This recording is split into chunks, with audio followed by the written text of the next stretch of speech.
नमस्कार दोस्तों, इस वीडियो में आप डीएलएड प्रथम सेमेस्टर के शिक्षण अधिगम के सिद्धांत प्रश्न पत्र जो कि वर्ष 2017 में पूछा गया था, उस पेपर का कंप्लीट सॉल्यूशन देखने जा रहे हैं। चलिए दोस्तों, इस वीडियो को प्रारंभ करते हैं। पहला प्रश्न पूछा गया था, शिक्षण अधिगम हेतु दिया गया उद्दीपन, मार्गदर्शन, दिशाबोध और प्रोत्साहन है, यह कथन किसका है? तो यह कथन बर्टन का है। ऑप्शन अ हो जाएगा सही। नेक्स्ट क्वेश्चन पे चलते हैं। प्राचीनकालीन शिक्षण विधियाँ थी। तो प्राचीन काल में जो शिक्षक होता था वो केंद्र में होता था और जो सिर्फ व्याख्यान दे करके चला जाता था। आप लोग देख रहे होंगे ये शिक्षक केंद्रित होता था। तो उत्तर शिक्षक केंद्रित हो जाएगा। ऑप्शन नंबर 2 इसका सही उत्तर हो जाएगा। अब बात करते हैं प्रश्न नंबर 3 की। तो यहाँ पर दिया गया है, शिक्षण करते समय ध्यान रखना चाहिए कि शिक्षण करते समय बच्चों के रुचि व मानसिक स्तर का शिक्षण होना चाहिए। यही उसका उत्तर हो जाएगा। नेक्स्ट क्वेश्चन पे चलते हैं।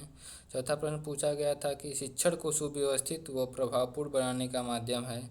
तो जो शिक्षण विधियाँ होती हैं, जितनी अच्छी शिक्षण विधियों का प्रयोग किया जाता है, उतना ही शिक्षण कार्य सुव्यवस्थित एवं प्रभावपूर्ण होगा। कहने का मतलब है कि प्राइमरी के बच्चों को आप व्याख्यान दे करके उनको लेक्चर दे करके नहीं पढ़ा सकते हैं। तो वहाँ पर व्याख्यान शिक्षण विधि वो अनुचित हो गई और प्राइमरी के हिसाब से उनके लिए जो शिक्षण विधि उपयुक्त होगी उसी के माध्यम से शिक्षण सुव्यवस्थित और प्रभावपूर्ण बनता है। तो उत्तर हो जाएगा ऑप्शन नंबर 1। दोस्तों, अब बात करेंगे प्रश्न संख्या 5 की। स्क्रीन पर देखिए, पांचवा प्रश्न पूछा गया था, शिक्षण पर विधियाँ आधारित होती हैं। तो शिक्षण विधियाँ शिक्षण सूत्रों पर आधारित होती हैं। उत्तर हो जाएगा ऑप्शन नंबर 4। बढ़ते हैं प्रश्न संख्या 6 पर। पूछा गया था, किंडरगार्टन शिक्षण पद्धति के जन्मदाता कौन हैं? तो फ्रॉबेल को किंडरगार्टन विधि का जन्मदाता के रूप में जाना जाता है। उत्तर हो जाएगा ऑप्शन नंबर 1। सातवां प्रश्न पूछा गया था, संप्रेषण की प्रक्रिया होती है। ये देखिए, ये प्रश्न आपको थोड़ा सा कंफ्यूज कर सकता है। यहाँ पर देखिए, प्रश्न में प्रक्रिया पूछा है, ना कि प्रकार पूछा गया है। अगर प्रकार पूछा गया होता तो एक पक्षीय द्विपक्षीय दोनों हो सकता था। अब इसका मतलब क्या होगा, देखिए, एक पक्षी का मतलब होता है वन वे, जबकि वॉकी टॉकी पर आप बात करते हुए सुने होंगे पुलिस के किसी अधिकारी को, तो वह वहाँ पर एक ही तरफ से आवाज़ आ सकता है। या तो सेंडर मैसेज को भेज सकता है या तो रिसीवर मैसेज को रिसीव कर सकता है। कहने का मतलब है कि एक बार में या तो मैसेज भेजा जाता था या तो रिसीव किया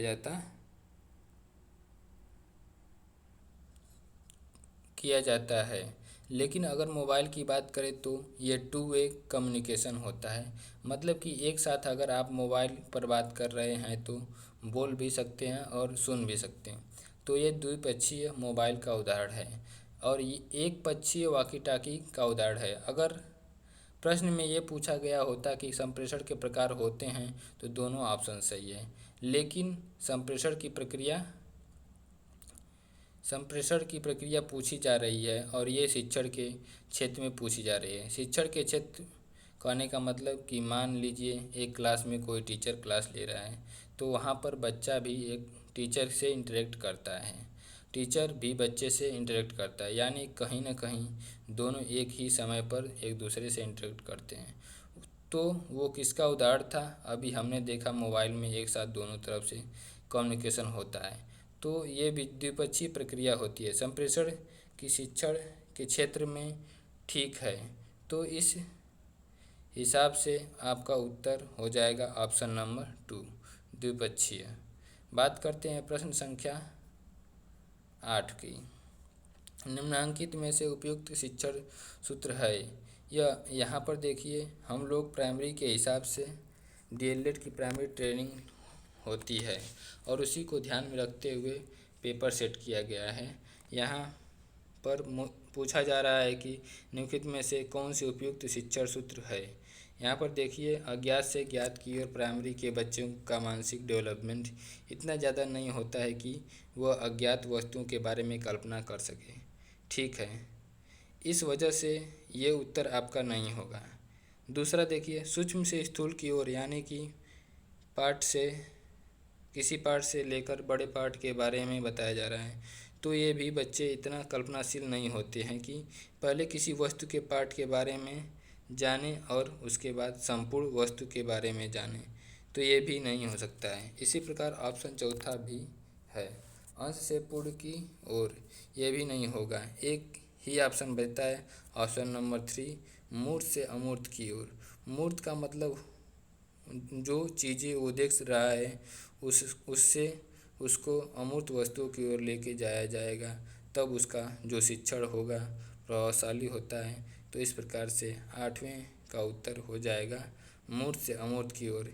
इसका सही उत्तर हो जाएगा ऑप्शन नंबर 3। बढ़ते हैं प्रश्न संख्या 9 की तरफ। शिक्षण का सामान्य सिद्धांत नहीं है। स्क्रीन पर देखिए, क्रियाशीलता का सिद्धांत होता है, रुचि का भी सिद्धांत होता है, नियोजन का भी सिद्धांत होता है, लेकिन प्रश्न में आपसे नहीं पूछा गया है, तो जो होता है वो हमारा उत्तर नहीं होगा। परिणाम का सिद्धांत, ये शिक्षण का सिद्धांत नहीं होता है। इसी वजह से उत्तर आपका ऑप्शन नंबर 4 होगा, क्योंकि प्रश्न में नहीं पूछा गया था। शिक्षण का सामान्य सिद्धांत नहीं है, तो उत्तर में ऑप्शन नंबर 4 होगा। बढ़ते हैं प्रश्न संख्या 10 की तरफ। पूर्ण से अंश की ओर शिक्षण सूत्र आधारित है, तो पूर्ण से अंश की ओर होता है वो गेस्टाल्ट मनोवैज्ञानिक पर आधारित होता है, यानी कि गेस्टाल्टवादियों के द्वारा पूरी समस्या को एक रूप में देखने के लिए सुझाव दिया गया था। और प्रश्न में भी यह बातें कही जा रही हैं, पूर्ण से अंश की ओर, यानी पूरी समस्या को एक बार में देखना, एक नज़रिए से देखना, ये बताया गया था गेस्टाल्ट मनोवैज्ञानिक पर। तो उत्तर हो जाएगा ऑप्शन नंबर 2। बढ़ते हैं प्रश्न संख्या 11 पे। छात्र की शिक्षा सर्वदा स्थूल वस्तुओं तथा तथ्यों से होनी चाहिए और शब्दों, परिभाषाओं और नियमों से नहीं। यह कथन किसका है? ऑप्शन नंबर 3, पेस्टोलॉजी का। ये सही उत्तर होगा ऑप्शन नंबर 3। बढ़ते हैं प्रश्न संख्या 12 की तरफ।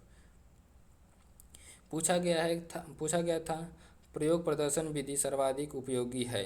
आप लोग जानते होंगे कि शिक्षण विज्ञान में सबसे ज़्यादा प्रैक्टिकल किया जाता है, यानी प्रयोग किया जाता है।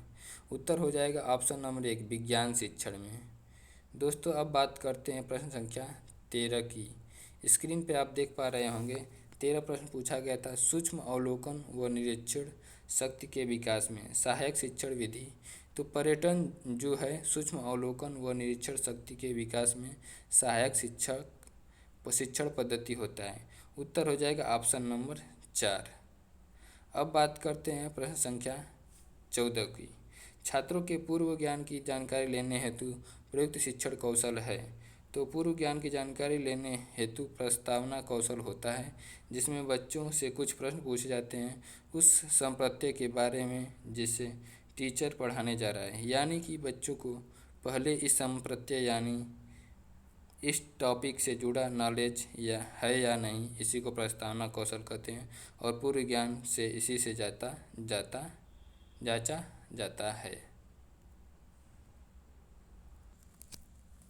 उत्तर हो जाएगा ऑप्शन नंबर 1। बहुविकल्पी में अंतिम प्रश्न पूछा गया था, बच्चों में कल्पना शक्ति का विकास किया जा सकता है। तो कहानी के द्वारा बच्चों में कल्पना शक्ति का विकास किया जाता है, क्योंकि बच्चे जब कहानी सुनते हैं तो कहानी के जो भी कैरेक्टर होते हैं वह इमेजिन करने लगते हैं, यानी उसमें कल्पना शक्ति का विकास होता रहता है। उत्तर हो जाएगा ऑप्शन नंबर 2, कहानी द्वारा। दोस्तों, अब बात करते हैं अति लघु उत्तरीय प्रश्नों की। 16वां प्रश्न पूछा गया था, शिक्षण से क्या तात्पर्य है? तो शिक्षण कई मनोवैज्ञानिकों के द्वारा अलग अलग परिभाषाएं दी गई हैं। आप किसी का भी लिख सकते हैं। जैसे कि अगर मैं बीओ स्मिथ के परिभाषा की बात करूं, शिक्षण क्रिया की एक विधि है जो सीखने की उत्सुकता जागृत करती है। 17वां प्रश्न पूछा गया था, शिक्षण के कोई 2 उद्देश्य लिखिए।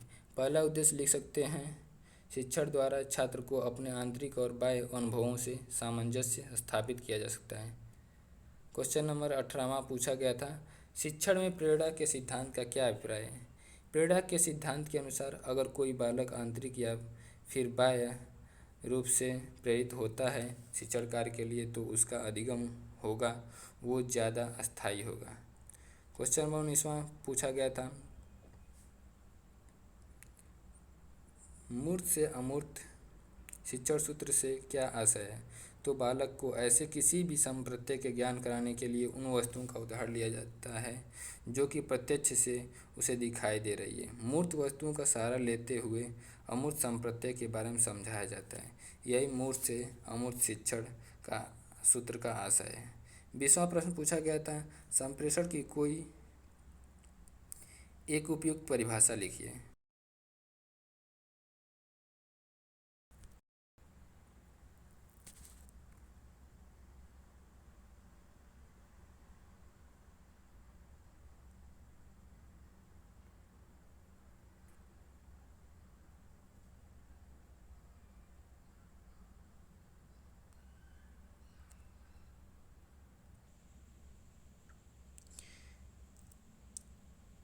बीसवां प्रश्न पूछा गया था, संप्रेषण की कोई एक उपयुक्त परिभाषा लिखिए।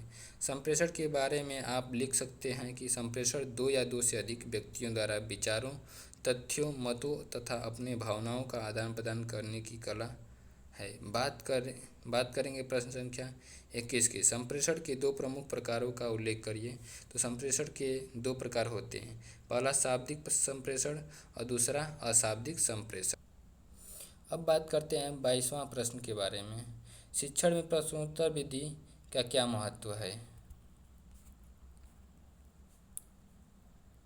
तो प्रश्नोत्तर प्रविधि के माध्यम से बच्चों के पूर्व ज्ञान का पता लगाया जा सकता है और आगे आने वाले ज्ञान से उसका संबंध जोड़ा जा सकता है, और पाठ की पुनरावृत्ति में भी बच्चे कितना सीख रहे हैं प्रश्नोत्तर प्रविधि से इसका पता लगाया जा सकता है।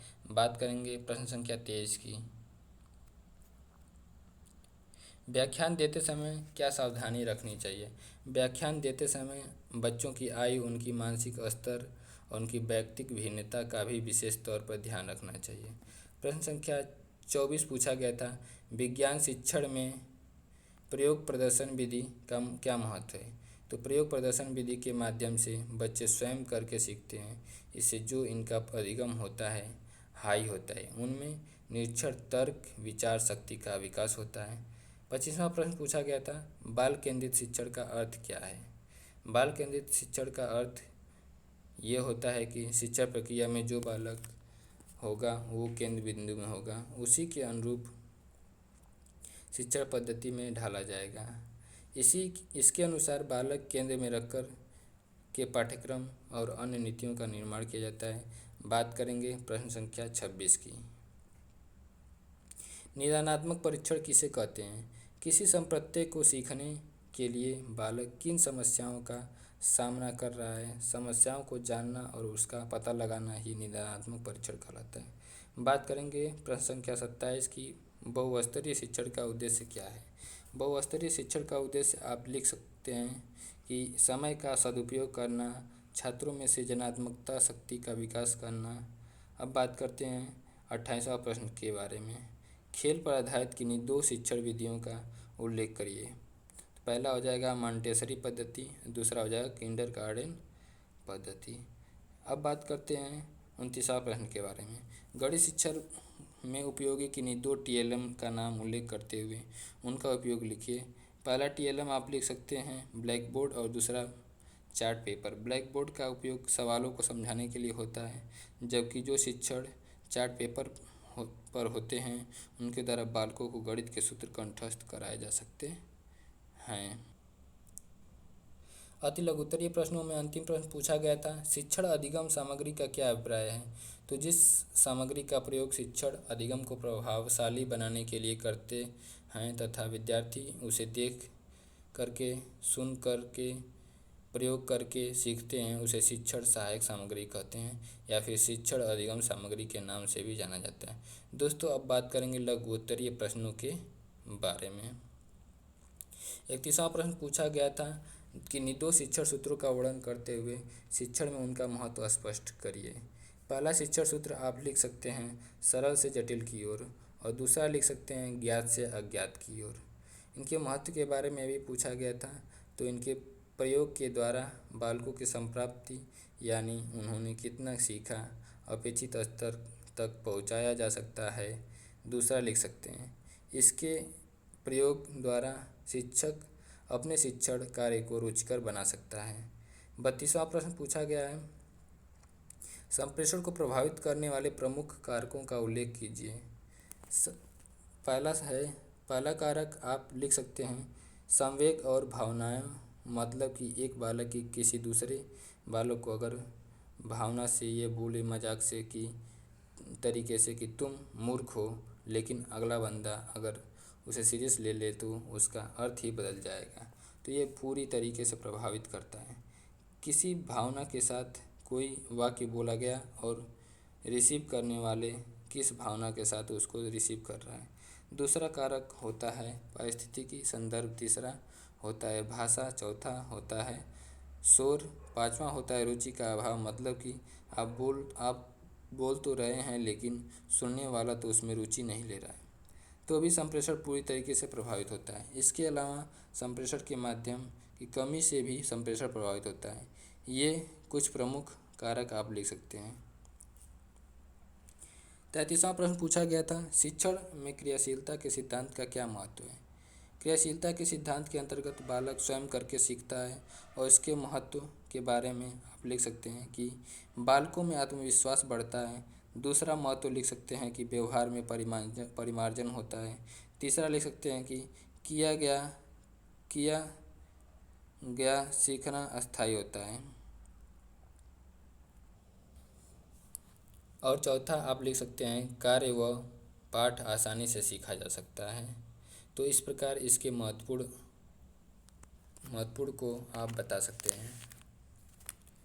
34वां प्रश्न पूछा है कि बाल केंद्रित व शिक्षक केंद्रित शिक्षण में क्या अंतर है। बाल केंद्रित शिक्षण में बालक सर्वोपरि होता है और शिक्षक केंद्रित शिक्षण में शिक्षक सर्वोपरि होता है। बाल केंद्रित शिक्षण में बालक की स्वायत्तता व स्वतंत्रता महत्वपूर्ण होती है और शिक्षक केंद्रित शिक्षक में शिक्षक का निर्देश और निर्णय सर्वोपरि होता है। तीसरा आप लिख सकते हैं कि बाल केंद्रित में इसमें अधिगम सीखने में विद्यार्थी की सक्रिय भूमिका होती है और शिक्षक केंद्रित शिक्षण में वह निष्क्रिय रूप से भागीदारी लेता है। अगला आप लिख सकते हैं कि शिक्षण सहयोग द्वारा शिक्षार्थी को प्रोत्साहन देता है और शिक्षक केंद्रित शिक्षण में आप लिख सकते हैं कि शिक्षण शिक्षार्थी का मार्गदर्शन एवं निरीक्षण करता है। तो इस प्रकार से कुछ महत्वपूर्ण अंतर आप लिख सकते हैं। 35वां प्रश्न पूछा गया था कि बहुकक्षा शिक्षण की क्या उपयोगिता है, स्पष्ट कीजिए बहुकक्षा शिक्षण का मतलब क्या होता है। ये होता है कि अगर किसी विद्यालय में शिक्षक की कमी है तो कई क्लासेज को मर्ज करके, मतलब कि कक्षा 1, कक्षा 2, कक्षा 3 के बच्चों को मर्ज करके शिक्षण कार्य करता है, तो इसे बहुकक्षा शिक्षक कहते हैं। इसकी उपयोगिता के बारे में आप लिख सकते हैं कि बहुकक्षा शिक्षण में जो समय होता है उसकी बचत की जा सकती है, क्योंकि सभी बच्चों को एक साथ पढ़ाया जा रहा है। अलग अलग क्लास में जाने की आवश्यकता नहीं है और जहाँ पर टीचर की कमी होती है वहाँ पर इस बहुकक्षा शिक्षण का उपयोग किया जाता है। बहुकक्षा शिक्षण द्वारा व्यवस्थित एवं सार्थक पढ़ाई करवाई जा सकती है। इसमें शिक्षक की चलता है और प्रबंध क्षमता सर्वाधिक महत्व है। तो ये महत्वपूर्ण उपयोग आप लिख सकते हैं। 36वां प्रश्न पूछा गया था पुनर्बलन कौशल का क्या अर्थ है। शिक्षण में पुनर्बलन का क्या महत्व है। पुनर्बलन कौशल का ये मतलब होता है कि अगर छात्र किसी प्रश्न पर कोई अनुक्रिया कर रहा है और अगर वो अध्यापक उसको शाबाशी देता है ताकि वो भविष्य में इसी प्रकार से अनुक्रिया करे, तो इसको ही पुनर्बलन कौशल कहते हैं। पुनर्बलन कौशल को अन्य नाम से भी जाना जाता है, जैसे कि प्रतिपुष्टि या पृष्ठपोषण कौशल, क्योंकि जब बालक कोई उत्तर देगा तब निश्चित तौर पर टीचर फीडबैक के रूप में उसको सही बोलेगा। या गलत बोलेगा। यहाँ पर फीडबैक दिया है, इसी वजह से इसे प्रतिपुष्टि कौशल के नाम से भी जाना जाता है। इस प्रश्न में अगला पार्ट पूछा गया था, शिक्षण में पुनर्वलन का क्या महत्व है। तो इसके बारे में यह लिख सकते हैं कि यह छात्रों में आत्मविश्वास, प्रेरणा और आत्मसम्मान को बढ़ाने में सहायक होता है। दूसरा लिख सकते हैं, इसके माध्यम में छात्र अपने अधिगम प्रगति हेतु प्रोत्साहित होते हैं। तीसरा आप लिख सकते हैं, इसके माध्यम से छात्र अपने वर्तमान अभ्यास के बारे में जानकारी प्राप्त कर सकते हैं। बढ़ते हैं प्रश्न संख्या 37 की तरफ। गतिविधि आधारित शिक्षण की उपयोगिता व महत्व का उल्लेख करिए। गतिविधि आधारित शिक्षण के महत्व के बारे में आप लिख सकते हैं कि गतिविधि के द्वारा बच्चों में अनेक प्रकार की दक्षताओं का विकास किया जा सकता है। शिक्षण रोचक एवं प्रभावपूर्ण होता है। तीसरा आप लिख सकते हैं कि बच्चों में सक्रियता का विकास होता है। और चौथा लिख सकते हैं, खेल खेल में शिक्षक के द्वारा बालक सीखे जाते हैं। और अगला से लिख सकते हैं, बच्चे विभिन्न शैक्षिक क्रियाकलापों से परिचित होते हैं। ये कुछ महत्वपूर्ण उपयोग और महत्व लिख सकते हैं। 38वां प्रश्न पूछा गया था, अपेक्षित अधिगम स्तर की संप्राप्ति में अधिगम अनुभवों की क्या भूमिका है। अपेक्षित अधिगम स्तर का मतलब होता है कि कक्षा 3 का बालक अगर कक्षा 4 में उसको प्रमोट किया जा रहा है तो कक्षा 3 के संप्राप्ति के दौरान मिनिमम वो चीज़ें आनी चाहिए जो कक्षा 3 का सिलेबस था। यही अपेक्षित अधिगम स्तर कहलाता है। इसमें पूछा जा रहा है कि इसके संप्राप्ति में यानी इसके अचीव करने में अधिगम अनुभव की क्या भूमिका है। तो बच्चे जितना सीख रहे होंगे वो जो उनको अनुभव हुआ रहेगा, अधिगम का अनुभव यानी कि जो कुछ भी वो सीखे हुए हैं उसी का परीक्षण पार्टिकुलर कक्षा के अंतर्गत में शिक्षण प्रक्रिया के दौरान किया जाता है और अपने अनुभवों के माध्यम से वो सिद्ध करते हैं कि अपेक्षित अधिगम स्तर को उन्होंने प्राप्त कर लिया है। तो इसकी महत्वपूर्ण भूमिका आप लिख सकते हैं। बात करेंगे प्रश्न संख्या 39 की, दूरदर्शन का शिक्षा में क्या महत्व है। तो दूरदर्शन का शिक्षा में महत्व आप इस प्रकार से लिखते हैं कि इसके प्रयोग से शिक्षण में गतिशीलता बनी रहती है, क्योंकि बच्चे दूरदर्शन के माध्यम से देख भी सकते हैं और सुन भी सकते हैं। जितनी ज़्यादा ज्ञानेंद्रियाँ उनकी एक्टिव रहेंगी उतना ही ज़्यादा अधिगम स्थायी होगा। दूसरा आप इसका लिख सकते हैं कि इसके द्वारा बालकों का सर्वांगीण विकास किया जा सकता है।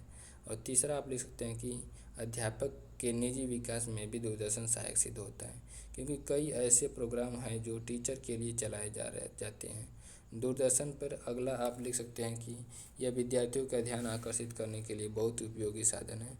दोस्तों, हम लोग लगभग अंतिम पड़ाव में आ चुके हैं। अभी तक का ये वीडियो कैसा लगा कमेंट करके ज़रूर बताइएगा, क्योंकि आपका एक कमेंट मुझे मोटिवेट करता है। ऐसे ही महत्वपूर्ण वीडियो लाने के संदर्भ में इस प्रश्न पत्र का अंतिम प्रश्न पूछा गया था, उत्तम शिक्षण अधिगम सामग्री की विशेषताओं का वर्णन कीजिए। अधिगम सामग्री की विशेषता के बारे में आप लिख सकते हैं कि इसमें लागत कम से कम होनी चाहिए और जो वस्तु बेकार पड़ी हो या कबाड़ हो उन्हीं से ये सभी अधिगम शिक्षण सहायक सामग्री बनानी चाहिए। जैसा कि बटन हो गया, बोर्ड हो गया, पेपर हो गया, पुराना पिन हो गया, से यूज करके ही शिक्षण अधिगम सामग्री बना होनी चाहिए। दूसरा आप लिख सकते हैं कि बहुउद्देशीय सामग्री होनी चाहिए, मतलब कि एक कक्षा में अगर उसका प्रयोग किया गया है तो दूसरी कक्षा में भी उसका प्रयोग करने के लायक होना चाहिए। तीसरा आप लिख सकते हैं कि विषय के अनुरूप होने चाहिए, जो संप्रत्यय बालक को पढ़ाया जा रहा है उसी संप्रत्यय से जुड़ा हुआ शिक्षण अधिगम सामग्री होना चाहिए। अगला आप लिख सकते हैं कि जो भी वस्तु प्रस्तुत करेंगे वह शैक्षिक उपयोगी होना चाहिए, शैक्षिक रूप से उसकी उपयोगिता होनी चाहिए। ये महत्वपूर्ण विशेषता आप लिख सकते हैं। इसके अलावा आप लिख सकते हैं कि जो शिक्षण अधिगम सामग्री है वह बालकों की रुचि, आयु और मानसिक स्तर के अनुरूप होना और कक्षा व्यवस्था के अनुसार सामग्री का आकार होना चाहिए। ऐसा नहीं होना चाहिए कि रूम से बड़ा कोई ऐसा सामान ला रहे हैं जो कि क्लास में आ ही नहीं रही हो। तो ये सब कुछ महत्वपूर्ण विशेषताएं आप लिख सकते हैं। दोस्तों, यहाँ पर पूरा पेपर सॉल्व हो चुका है। आपको ये वीडियो कैसा लगा आप कमेंट करके ज़रूर बताइएगा और इस वीडियो को देखने के लिए आपको बहुत बहुत धन्यवाद। भगवान करे आपका दिन शुभ हो।